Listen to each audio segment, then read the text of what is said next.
Very good morning all. I am Pinky Malik, lecture in economics. आज के इस लेक्चर में हम बात करेंगे क्लास 11th का, जो कि चैप्टर 11th है कोरिलेशन का। उसके एमसीक्यू क्वेश्चंस और फिलिंग द ब्लैंक्स क्वेश्चन को सोल्व करेंगे। तो क्वेश्चन नंबर 1, जब दो चरों में एक ही दिशा में परिवर्तन होता है तो ऐसे सहसंबंध को कहते हैं ऋणात्मक, धनात्मक। कोई संबंध नहीं होता उपरोक्त सभी। तो दो चरों के बीच में एक ही दिशा में चेंज हो रहा है। एक दिशा में चेंज होने का मतलब है कि अगर एक वेरिएबल में चेंज हो रहा है, एक में वृद्धि हो रही है तो दूसरे में भी वृद्धि हो रही है। एक में इंक्रीज होने से दूसरे में इंक्रीज हो रहा है। अगर एक घट रहा है, एक में कमी हो रही है तो दूसरे में भी कमी हो रही है। तो ऐसे कोरिलेशन को हम पॉजिटिव कोरिलेशन कहते हैं। तो जो आंसर होगा वो बी सही होगा, धनात्मक। क्वेश्चन नंबर 2, जब तीन या तीन से अधिक चरों में जो संबंध है वो एक साथ अध्ययन किया जाता है तो उसे क्या कहते हैं? सरल सहसंबंध, आंशिक सहसंबंध, बहुगुणी सहसंबंध, इनमें से कोई नहीं। तो जब तीन या तीन से अधिक चरों के बीच में संबंध को ज्ञात किया जाता है तो उसे हम बहुगुणी सहसंबंध कहते हैं। सरल सहसंबंध तब होता है जब हम दो चरों के बीच में अध्ययन करते हैं। तो जो सही आंसर होगा वो सी होगा, बहुगुणी सहसंबंध, जब तीन से अधिक चरों के बीच में संबंध का अध्ययन किया जाता है। क्वेश्चन नंबर 3, कीमत और मांग के बीच में संबंध है धनात्मक, ऋणात्मक, एक से अधिक, कोई संबंध नहीं। तो जैसे कीमत यानी कि जो प्राइस है वो बढ़ता है तो जो मांग है वो भी बढ़ती है, और प्राइस के जैसे कीमत बढ़ती है तो जो मांग है वो घट जाती है, और प्राइस घटता है तो जो मांग है वस्तु की वो बढ़ जाती है। तो इन दोनों के बीच में विपरीत संबंध है, इनवर्स रिलेशनशिप है, इसलिए इनके बीच में जो संबंध होगा वो ऋणात्मक होगा। तो बी आंसर होगा वो सही होगा। क्वेश्चन नंबर 4, जब सहसंबंध गुणांक में 0.45 प्लस 0.75 के बीच होता है तो उसे क्या कहते हैं?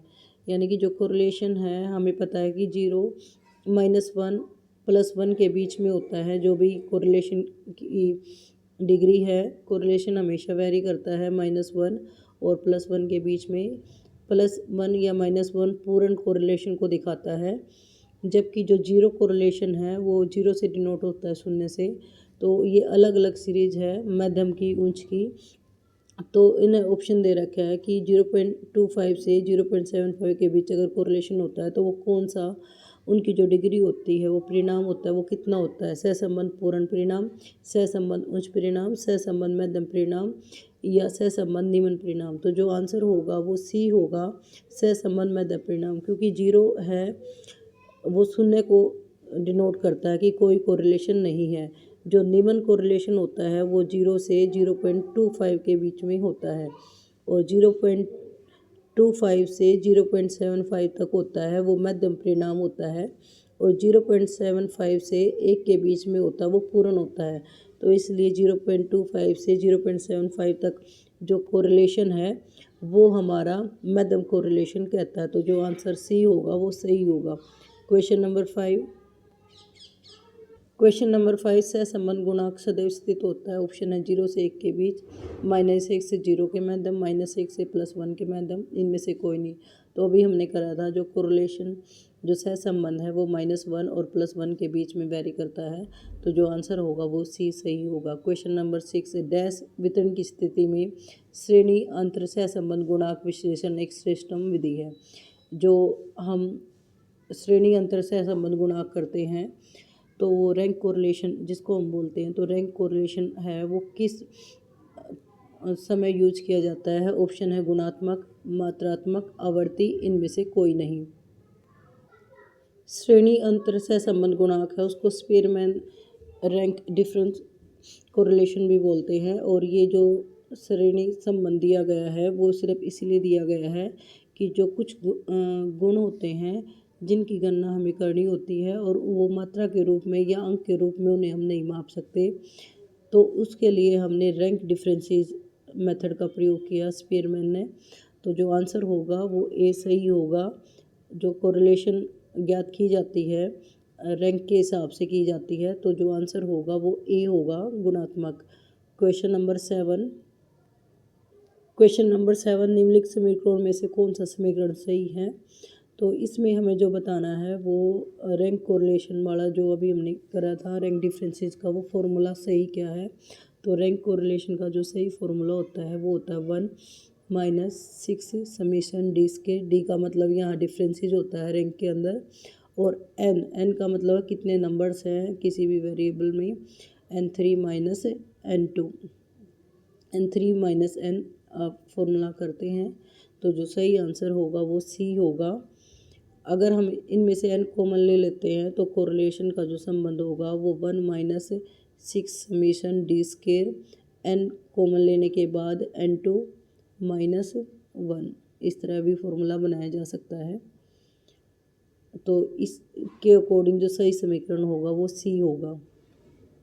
क्वेश्चन नंबर 8, कार्ल पियर्सन के सहसंबंध गुणांक का सूत्र बताइए। तो जो कार्ल पियर्सन के सहसंबंध का सही फॉर्मूला होता है वो होता है summation x y by n sigma x sigma y. तो जो आंसर होगा वो भी सही होगा। क्वेश्चन नंबर 9, जब दो चरों में स्थायी रूप से समान अनुपात में परिवर्तन होता है तो उसे क्या कहते हैं। ऑप्शन दे रखे हैं इन्होंने, समरेखीय सहसंबंध, अरेखीय सहसंबंध, आंशिक सहसंबंध, उपरोक्त सभी। तो जब समान अनुपात में कोई चेंज हो रहा है दो चरों के बीच में, एक चर में जितने परसेंट चेंज हो रहा है वह में भी उतने ही परसेंट चेंज हो रहा है तो उसे हम समरेखीय सहसंबंध कहते हैं। तो जो आंसर होगा वो ए सही होगा। क्वेश्चन नंबर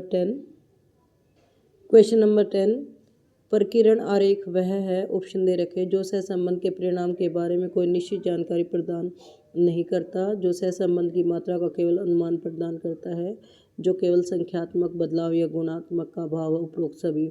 तो पहले देख लेते हैं जो स्कैटर डायग्राम होता है। स्कैटर डायग्राम जो भी वेरिएबल होते हैं उनको मिलाने से जो भी हम डायग्राम प्राप्त करते हैं उसे हम प्रकीर्ण आरेख कहते हैं। यानी कि जो भी चर की वैल्यू दे रखी है उसको आप डायग्राम में शो करो और उसके रिगार्डिंग जिस डायरेक्शन में वो चर जा रहे हो उस डायरेक्शन में आप लाइन खींचकर आरेख बना सकते हो।